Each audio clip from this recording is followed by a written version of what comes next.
Namaste, and welcome to our continuing series, Explorations in Savitri, with our beloved Alok. We are continuing in Book 3, the Book of the Divine Mother, Canto 3, the House of the Spirit and the New Creation, page 329, and we begin just after the break. So the background here is that Ashwapati has been shown what is the Divine Mother's plan, original plan, the original blueprint. Now that after seeing that plan, there is another issue, and the issue is why can't it manifest on earth here and now? This is what we see in Shrobindo, the basic aspiration. She has shown him because he has, arrived at that point through his tapasya, through his inner evolution. But he is not doing all this for himself, but as a representative of the race. So the plan has been shown, but how to actually manifest that on earth? There is no link. That is the link which is missing. So this is what we find here. Against this glory of spiritual states of oneness, of bliss, of light, of consciousness, of power, of love, he has seen it. But against this glory, he sees, against this glory of spiritual states, their parallels and yet their opposites. Right, it is running, through and through.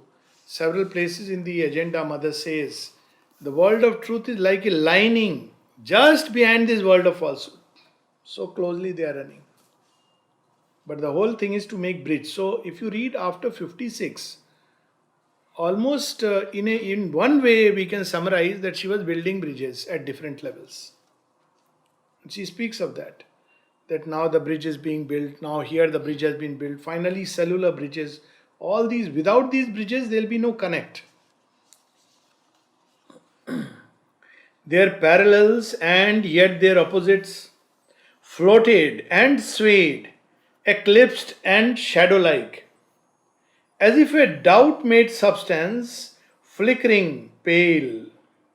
This others came to vast negations found. So from that vantage point, this looks very doubtful, this substance. He speaks of that also. She says, I don't call it matter. True matter is subtle matter. She speaks of that several times. And if you touch that, then that is much more concrete and real. And while one is here and does not experience that, then that appears as unreal and this is real. When you touch that, then that appears concrete and this is like something so unreal, something so passing. So these are the two negations. And of course, Shrobindo deals at length in the Life Divine, the two negations, the refusal of the ascetic and the materialist denial. So we have this, a world that knows not its inhabiting self, labors to find its cause and need to be. First denial, first negation. It is there, the world has come into existence, but doesn't know how, from where, what is its origin, what is its source. So a typical materialist ends up denying that there is any source at all. It has somehow come into being. And Sri Aurobindo capitalizes the word self. Yes. Very important here. A world that knows not its inhabiting self. A spirit, the second negation is, a spirit ignorant of the world it made, obscured by matter, travestied by life. So that is the other part, that from that, in that, oh, there is a world like that. That's why I keep saying that the avatar is just wonderful. Because the divine in his formless, supreme essence, this world is far away from that. But of course, he becomes this, as an avatar he comes to create a link.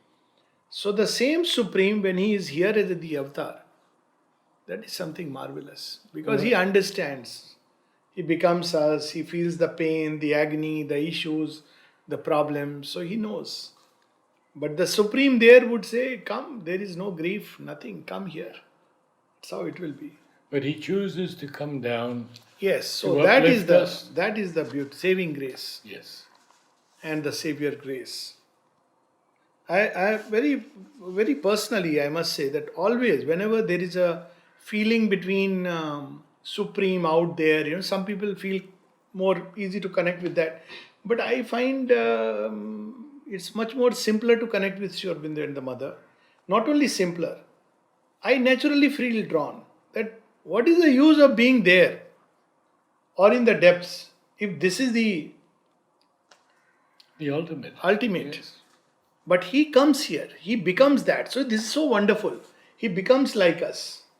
So it makes it so not just tangible and real, but you feel the compassion, the love which is embodied in the avatar. That love and compassion which is there in the heart of the Supreme embodies itself in the life of the avatar. Struggles to emerge, to be free, to know and reign. What is struggling to emerge? The spirit, which is concealed behind the matter, obscured by it, is struggling to emerge, to free itself. These were close tied in one disharmony. Such a marvelous line. Can't even leave each other. Close tied. We can leave, but divine, he can't leave the earth. He is tied to the earth. That aspect of the divine, which is, part of the evolutionary, becomes the evolutionary force. So they are closely tied in one disharmony. Yet the divergent lines met not at all, like parallel lines that never meet. Three powers governed its irrational course. Here there is a lot of, Sri Aurobindo usually brings that divine irony. That if we take it literally, then we'll miss the irony of it all. Literally, oh, this world is irrational. Sri Aurobindo is saying it's irrational. Let's leave it aside. But look at the irony. It's irrational course. It's not rational the way human mind would like it to be. There is in it a divine reason, but we don't know it. So he qualifies it. In the beginning, an unknowing force. Our reason doesn't know what is the original impulsion. In the middle, an embodied striving soul. In its end, a silent spirit denying life. So, it seems irrational. If there is a self beyond, there must be a logic why the creation has come into being. But if it denies life, ends up. This other day someone was writing about this Swamiji, that new gurus have market. So, so he said certain things they are saying very nice, Alok, isn't it? Of course, Sri Aurobindo is ultimate. I said, no, it's not like there is a hierarchy and Sri Aurobindo is ultimate. The point is, Sri Aurobindo is bringing something which none of them are saying. That's my problem. Their ultimate is nirvana, is moksha, is nothingness. So that doesn't interest me. I said there is no question of comparison. There are trains going in different routes. You may have a bullet train, but a bullet train is going into a place where I don't want to go. That's as simple as that. Somebody may promise you bullet train is a good idea. It's nothing to do with bullet train, but it's just that you may be promised that, okay, we'll give you nirvana in one life. It doesn't matter. It makes a nonsense of creation. I was watching Sadhguru the other day, Well, and he can answer very logically all these questions of people, but it doesn't rise up. logic part, there are many. And he does it very well. And he But there are convinces many people. facts which are mixed also. But that apart, Well, it that's is true. his path. That's true. He has his The place. point is that that's not where I want to go. As simple as that. So when we were children, we were told a phrase in Hindi, जिस गांव जाना नहीं उसका पता क्यों पूछना? Why are you interested in asking the address of a village where you don't want to go? I said, I don't want to go there. It's not my place. I don't care if there is no truth of this creation, then the creator is not really worth pursuing.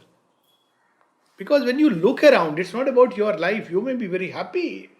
Very happy. God may have given you everything. But there are countless creatures which are filled with anguish, suffering. There is real evil wickedness, and you can't just say, okay, I find my mukti. It's so selfish.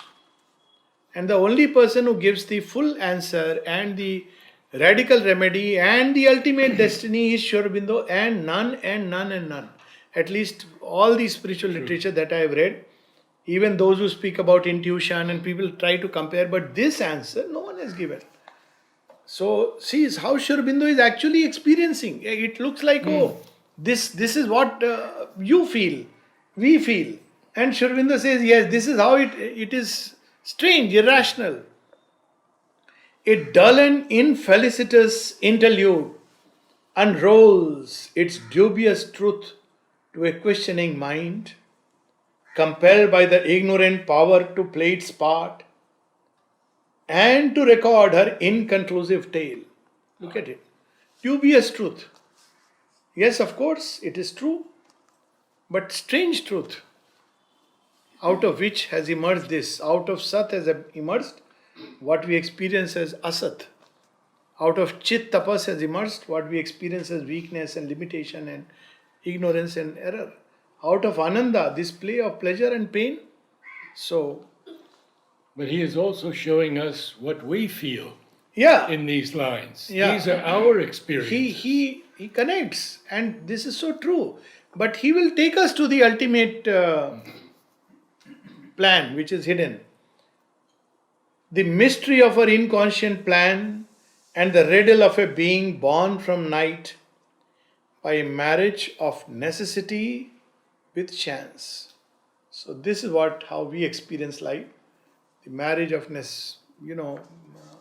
was asking Chet is the other time, like suddenly somebody with a good aspiration, very nice being, meets with an accident. These are real events of life. You can't disconnect yoga from real life. A good person actually suffers. You can't say, oh, he was a bad guy in his previous life and be done away with it. It's not so simple as that. But there is something which we are missing. Some wisdom, which reconciling wisdom. I'll continue. Yeah, please. This darkness hides our noble destiny, a chrysalis of a great and glorious truth. It stifles the winged marvel in its sheath, lest from the prison of matter it escape, and, wasting its beauty on the formless vast, merged into the unknowable's mystery, leave unfulfilled the world's miraculous fate. As yet, thought only some high spirit's dream, or a vexed illusion in man's toiling mind, a new creation from the old shall rise, a knowledge inarticulate find speech, beauty suppressed burst into paradise bloom, pleasure and pain dive into absolute bliss. So here we find the reconciling truth. So he's saying this darkness is like a cover, chrysalis, like the outer covering of a pupa, caterpillar. And we know this story that, it stifles the butterfly inside. But why does it stifle? So that it may become even more beautiful, even, the wings may develop. And then when it emerges, it flies. Otherwise, if you cut it prematurely, there is no butterfly. And it has to struggle to break out. It has to struggle. So this struggle, this pain, there is a purpose behind it. And that purpose is to make us strong and ready for the great, wonderful future destiny that awaits us. So often I use this comparison that what we lead today, our life, earthly life, all our experiences of this human being, that person, this difficulty, this challenge, is the shadow game. The real game starts when we become conscious of the part and conscious of the force that is executing itself through us. This is a shadow game, practice match, not the real game. So we have to play this. However difficult it may be, this is a preparation for the real game. So that's what he is. And also why the difficulty is so strong. If it was easy, then the spirit would prematurely break the bond and squandering its beauty on the formless vast. Very easy, it will go away. If supposing we said, oh Lord, come, I want to merge into you. And he said, okay, fine. Done. What Everybody, what need for earth? everybody in a moment of anguish will say that, and everything will merge back. But he has, it's very interesting. Shobinda has a series of aphorisms. They shake the mind. One of them is that if God has kept you in hell, then you must accept with surrender, that state and aspire to go beyond. Then he says, if with one hand he keeps you in hell and with the other he lifts you to heaven, then you must struggle to go towards that. It's very interesting. So, why he keeps down with one hand? Precisely so that prematurely, if we escape, I mean, this is what all spiritual maturity teaches us, that when you look back, you see, oh, that struggle was so needed. Otherwise, you can even laugh at it. But during that time, you feel, oh my God, this nature, such a nature. I think all of us have had this Everybody. experience. We Without all that, have. you can't go. Then you realize, oh, it was necessary, it was part of the plan. But during that phase, it's like miserable. So, that's what he is revealing to us, the purpose and meaning. This darkness hides our nobler destiny, a chrysalis of a great and glorious truth. It stifles the winged marvel in its sheath.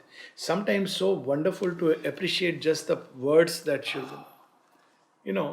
for us it's a butterfly, for Sri Aurobindo it's a winged marvel.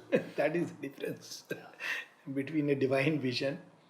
Like we may say bad human being, divine will say fallen angel. Sounds good, no? After all, an angel. In another line, he has pranked butterflies, Yeah. the conscious flowers of air. Yeah. Flowers, aspiration in the vegetable kingdom.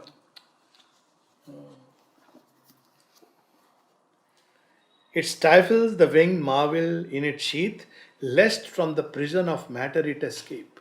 So the prison has been made so strong that when you are rooted firmly, then you emerge and then you are ready to play the mediating link. And wasting its beauty on that formless vast, merged into the unknowable's mystery, leave unfulfilled the world's miraculous fate.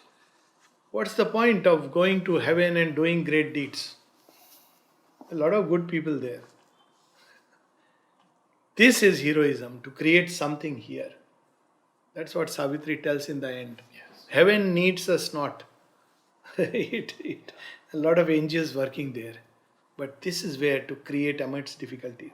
And that's why we see Pondicherry, Auroville, all these places, all bring their challenges. Otherwise, what is the point? You enter, join the ashram, wonderful place. Every human being is a saint. Whether saintliness is a good or not, desirable or not, is a different thing. Everybody is wonderful, everybody is understanding, everybody is kind. That's not a perfect world. It's a stifled world.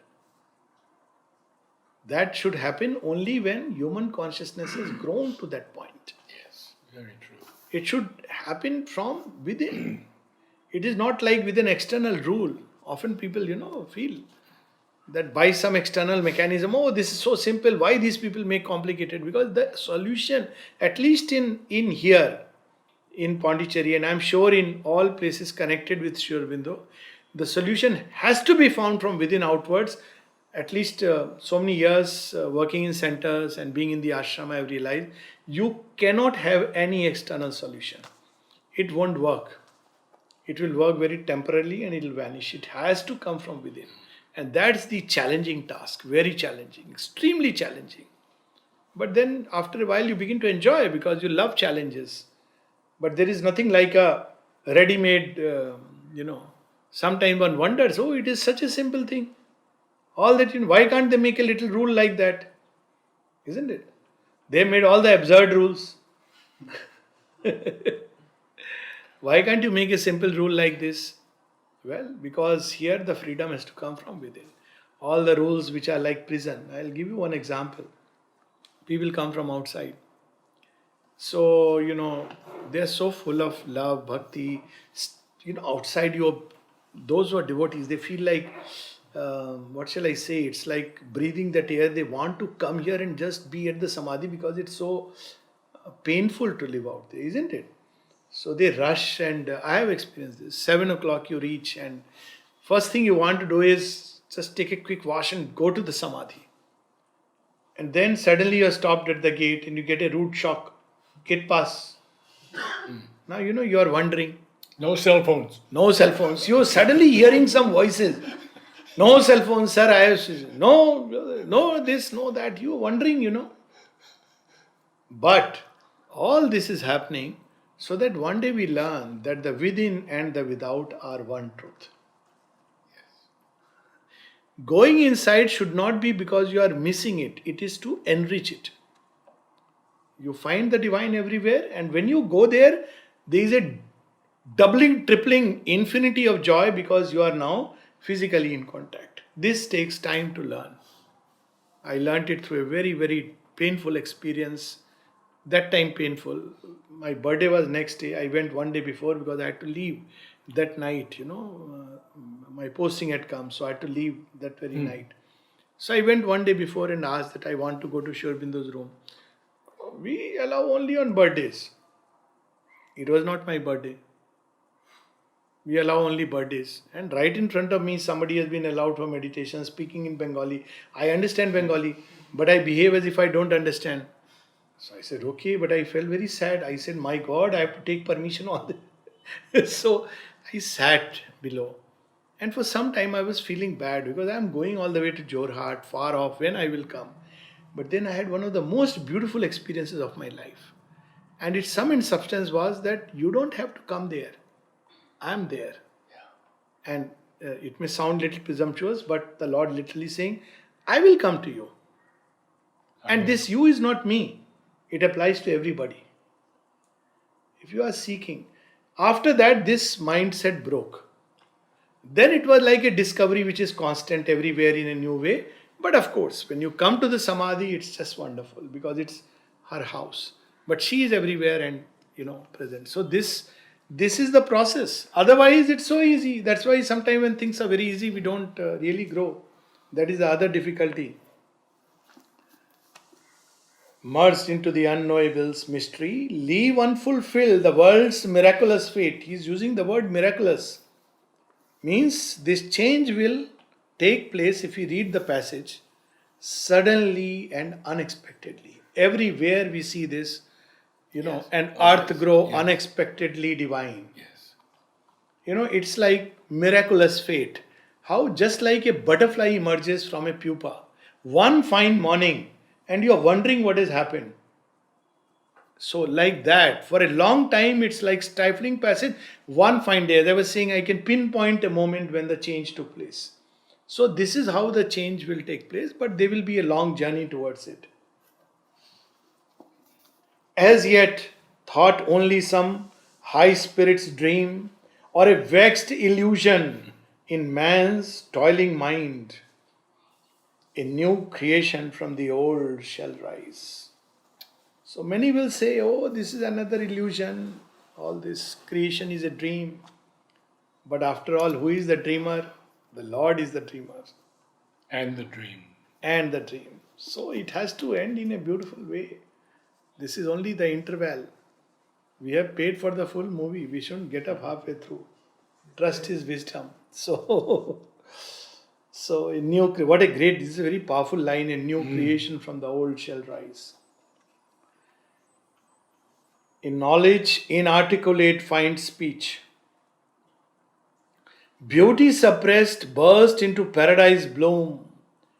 Pleasure and pain dive into absolute bliss. This is the destiny. What is the new creation? There is a constant experience of bliss, a point of bliss to another. We read that line. Experience ran from point to point of bliss.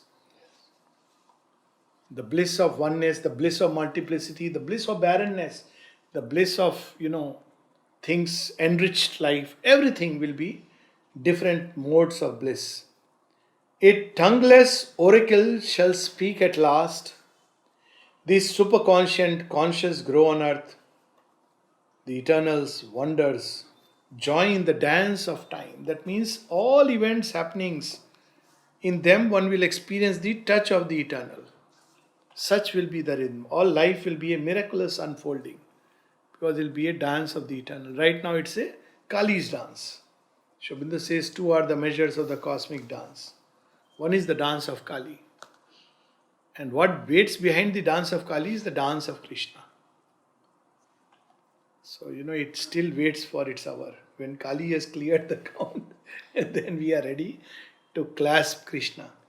But he tells us that Kali is the most loving Yes. of all the Yes. gods. But she has to take this form.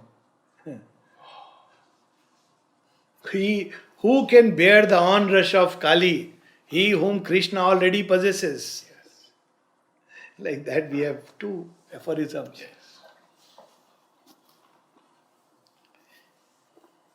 But now all seemed a vainly teeming was. He comes back, connects that. Well, I understand that you guys experience life like this. Yes, we guys experience it like this. But the divine is telling us, I understand. There's so much understanding in this line. Upheld by a deluded energy. That's how it appears. To a spectator, self absorbed and mute, careless of the unmeaning show he watched, regarding the bizarre procession pass, like one who waits for an expected end. If you don't bring in this element of the future, and you say, no, it has somehow come to be, end is nothingness, it's bizarre actually. If you really think of it like a creator, he is like a monster. Who is watching this play of bloodshed and wars and empires collapsing and painful misery and all that and watching? And saying that I am bliss. Obviously, you are in bliss. Pain is here. Oh, it's unreal. So he's saying, yes, till we know this greater plan, it appears like this. That's the work of a deluded energy. So it's so powerful, And how beautifully Sri Aurobindo shows us in moments the darkness, the difficulties, the challenges, and then lifts us up. Yes. As we just read those lines. Aye. And then back now again. Yes. But now consciously, because now we know, okay, this is what is in making. Yes. You see, it's like the stone which is being shaped by the tremendous touch. And then for a moment you identify with the, sculpturist. Then you say, oh, okay, you are making a Dev Murti out of me. Okay, done. Fine, I'll go back to the stone. You know it, what is being done. So that is the difference between being unconscious and being conscious. Like one who waits for an expected end, he saw a world that is from a world to be. Marvelous line that link us in two ways. This is the world at present, that is. But that world is not separate. That is what this world is going to be. There he divined, rather than saw or felt, far off upon the rim of consciousness, transient and frail, this little whirling globe. This is the inner space travel. Far off, you see, where is this earth? Oh, their creatures are struggling because he has gone far beyond. But he uses the word divine. Yes. Rather than saw or felt. Because it's like a dot, a speck. Yes. You don't see you can't, there is no contact, but deep within, you carry that, oh, there.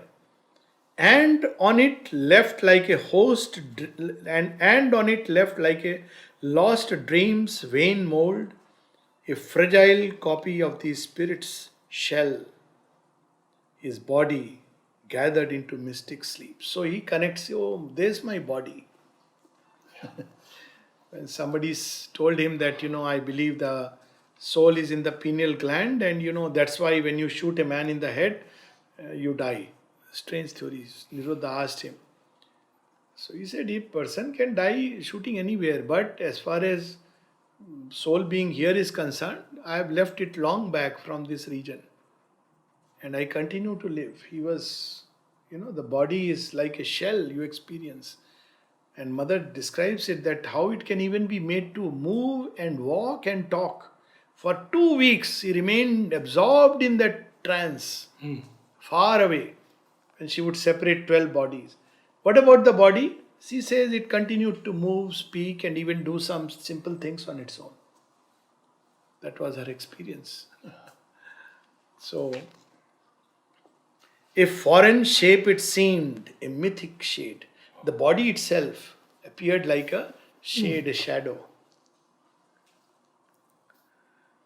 Alien now seemed the dim, far universe, self and eternity alone were true. So, from that state, it looked like, like anyone would, that this is all illusion, alien. What has it got to do with me? And Sri Aurobindo could have easily, stayed in that blissful state. Then memory climbed to him from the striving plains, bringing a cry from once loved, cherished things. So this is the whole beauty, Sri Aurobindo describes at great length in the Life Divine about what is memory. Memory is an amazing thing, it's like a connecting link. Just imagine if you forget everything.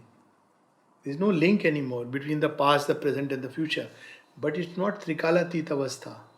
It's a state of total disorganization. Memory weaves the continuity of the ego self, which actually moves from point to point. And there is a deeper memory which connects the true self. So there are two types of memory by and large. Of course, the ego self is a mental memory, the memory in the hands. That's why people say doing is remembering. Memory of feelings. You think it has gone, but sometimes that state is triggered from the heart.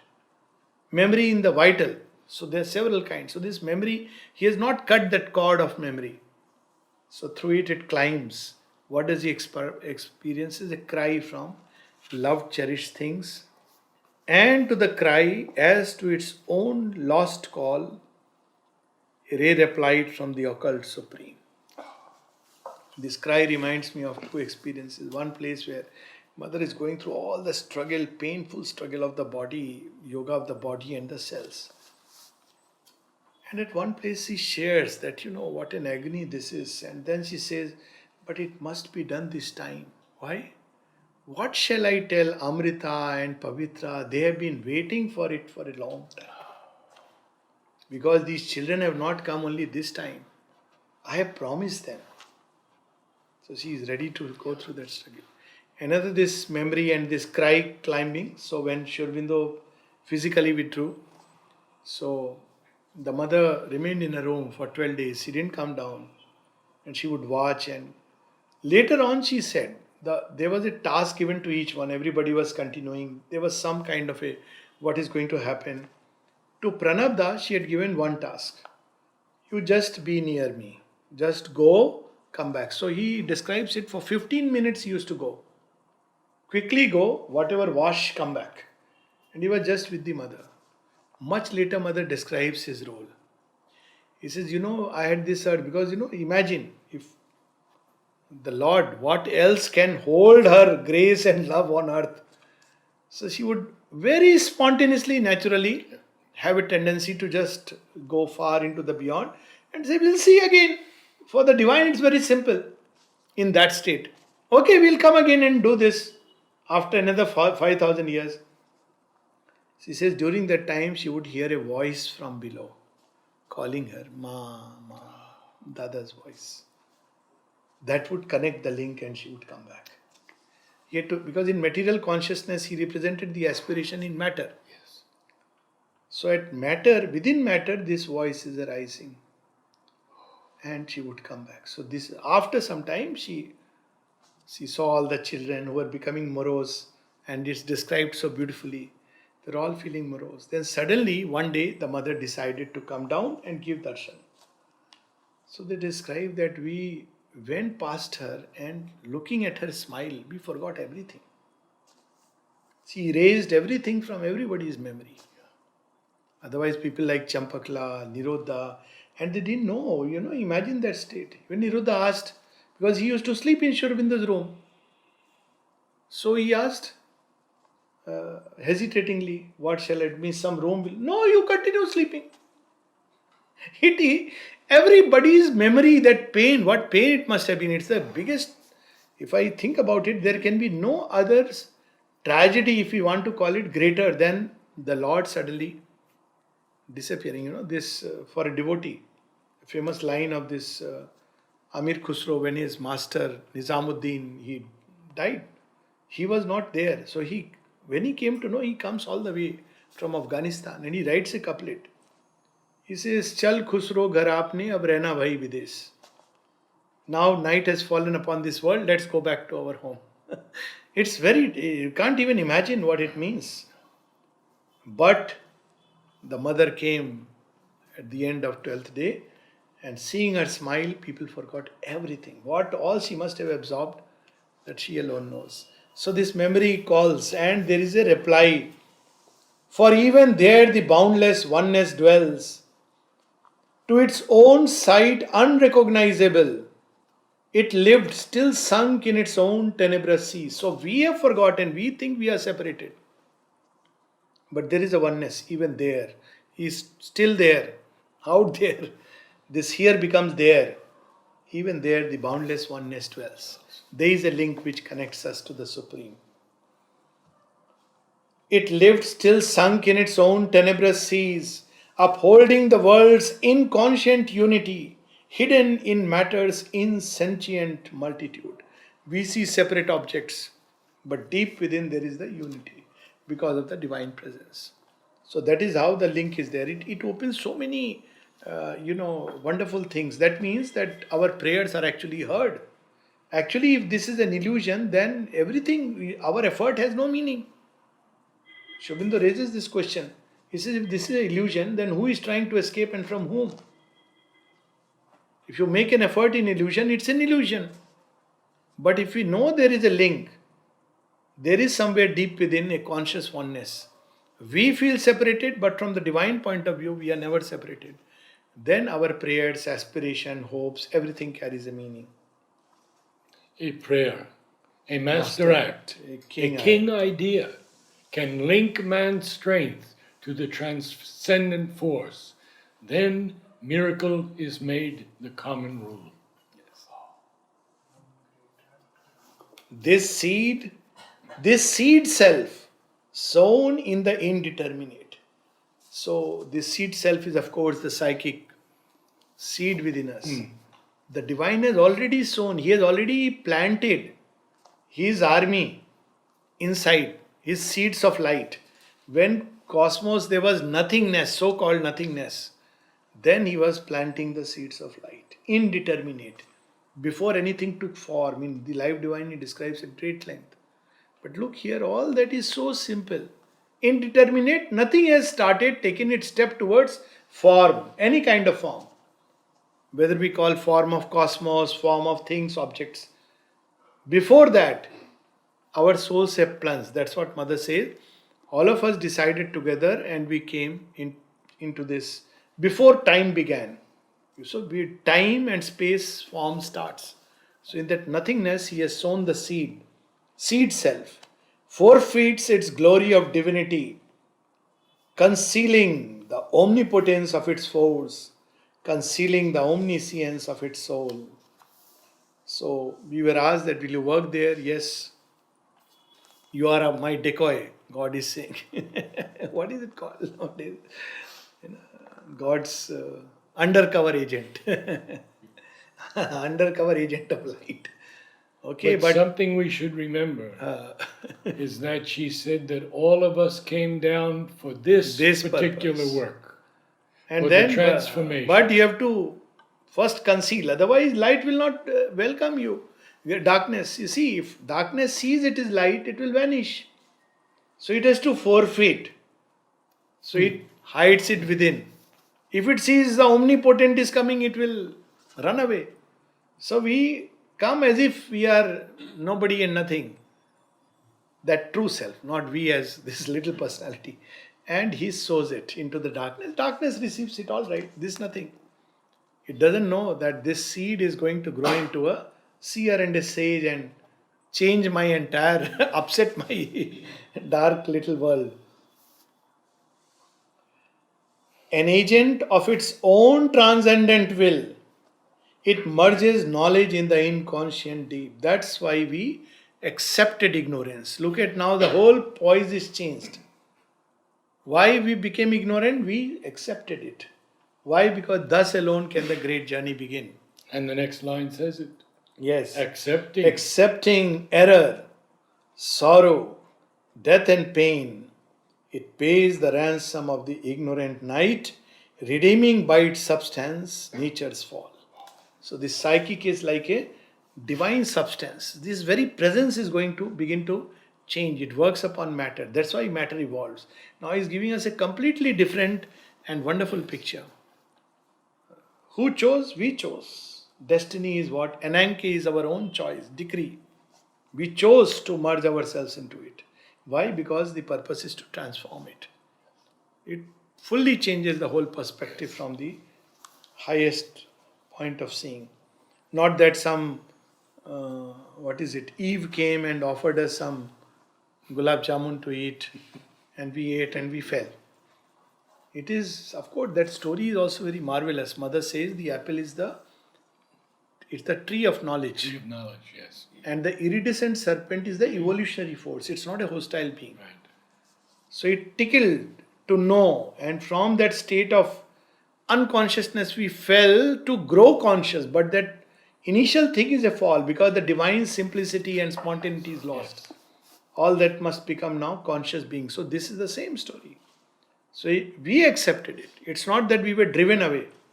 We accepted. Okay, we'll go there. Do the work. All that we needed was an assurance. You are going to come, no? Yeah, of course, yes. He also gave us a mobile with his number on it. The number was original one and oneness. But we forgot that. So we remembered 2, 3, 4, 5, everything.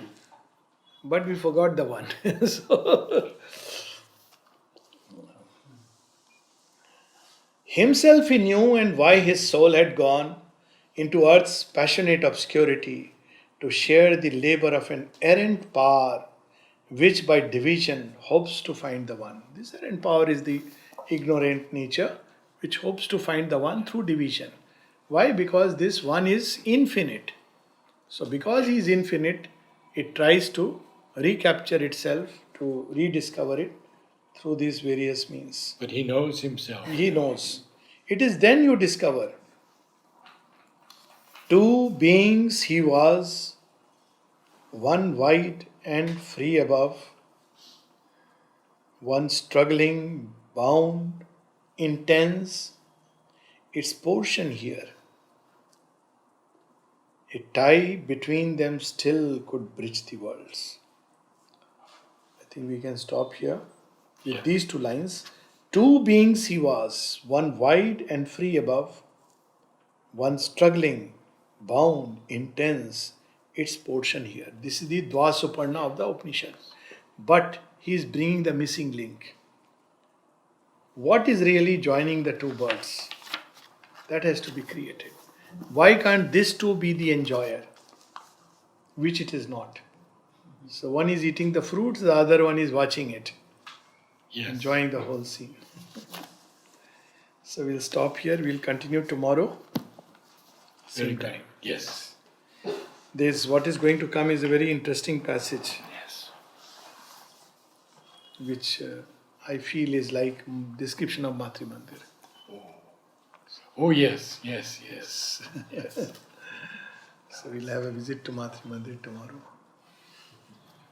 Huta had found that, huh? She had understood that. I think quite a few people. Quite a few people eventually. I had shared this with Chote Narayan ji. I didn't know about it. He said yes. And then he brought it out and read it. I think very intuitively you get it. I think so.